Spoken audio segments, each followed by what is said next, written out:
Vindo agora para a avaliação fisioterapêutica na patologia do Parkinson, é importante sempre avaliarmos como está o tônus desse paciente. Os parkinsonianos eles tendem a ter um tônus mais elevado, uma hipertonia.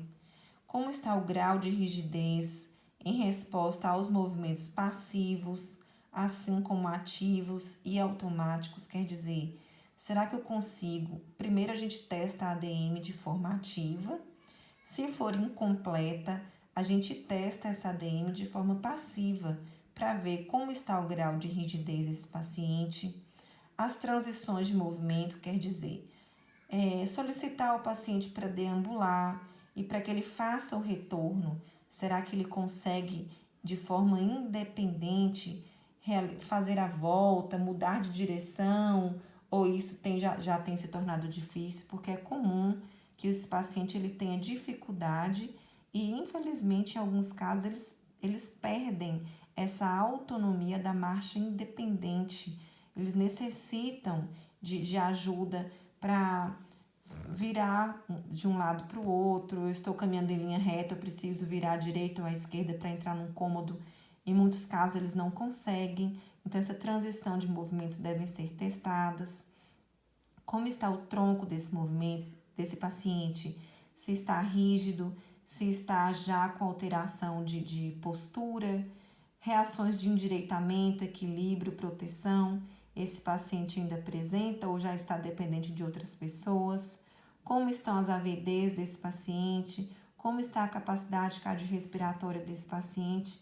Lembram que saúde para o idoso é quando ele consegue, né, se movimentar, de realizar suas AVDs de forma independente. Então, isso nos importa muito para essa avaliação, para a gente tentar enquadrar as nossas condutas direcionadas para o que a gente perceber que o paciente mais necessita. Dentre os métodos de tratamento da fisioterapia, a nossa cinesioterapia ela continua sendo carro-chefe, porque com a cinesioterapia, exercício de amplitude de movimento, de mobilidade, treino de marcha, a gente consegue manter a ADM adequada, a gente consegue estimular e reeducar a marcha, então a gente consegue manter esse indivíduo funcionalmente ativo, independente por mais tempo.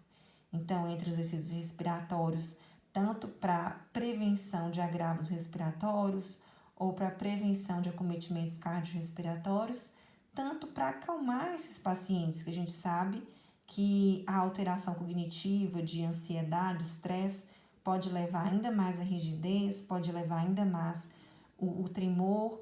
Então, os exercícios respiratórios podem acalmar esse paciente e é extremamente bem-vindo. Exercícios em grupo, de relaxamento, hidroterapia e a orientação. Eu bato nessa tecla e digo sempre, orientação é conduta. Então, o paciente ele tem que ser orientado de forma correta, a família também, de como lidar com esse paciente, do que deve ser estimulado no dia a dia, ok? Metas a curto prazo de um programa de físio. Então, a curto prazo, o que eu quero com esse paciente? Eu quero manter ou aumentar a amplitude de movimento, porque a gente falou, né, lá no iniciozinho, que os nossos movimentos são os primeiros a serem acometidos. Então, a curto prazo, eu já quero manter ou aumentar essa ADM que eu já perdi, nessa questão dos movimentos serem pobres, lentos ou com rigidez muscular. Eu quero impedir as contraturas e corrigir as posturas, que lembra que a gente falou também sobre a postura ser anteriorizada, impedir a atrofia por desuso e a fraqueza muscular.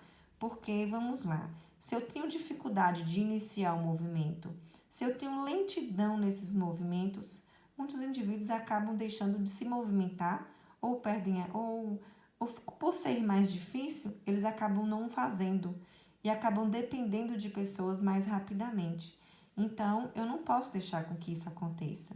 Então, eu tenho que impedir essa atrofia pelo desuso do músculo.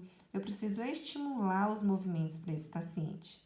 E promover e incrementar o funcionamento motor e mobilidade.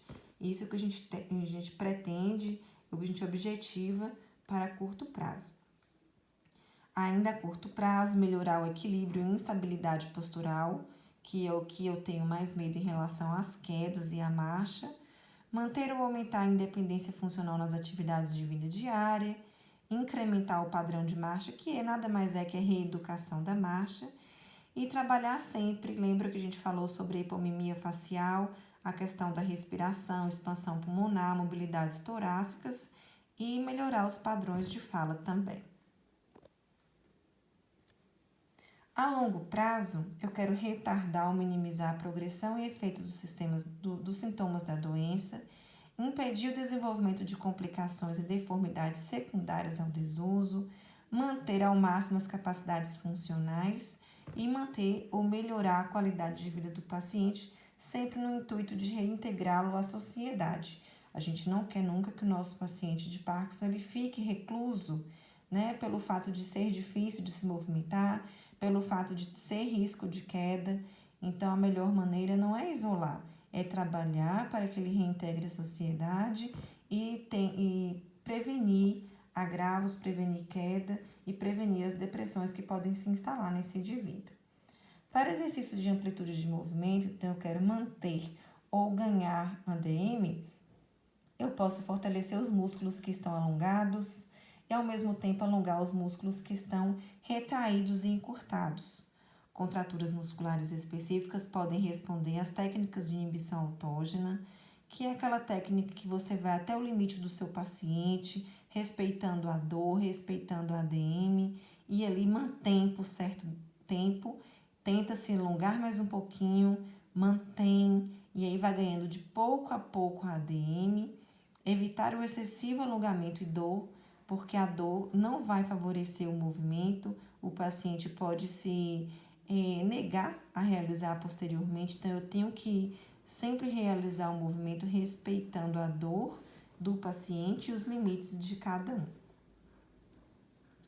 Exercícios de mobilidade pode enquadrar em padrões funcionais, devem ser rítmicos e recíprocos. O feedback é importante, né? Sempre estar perguntando ao seu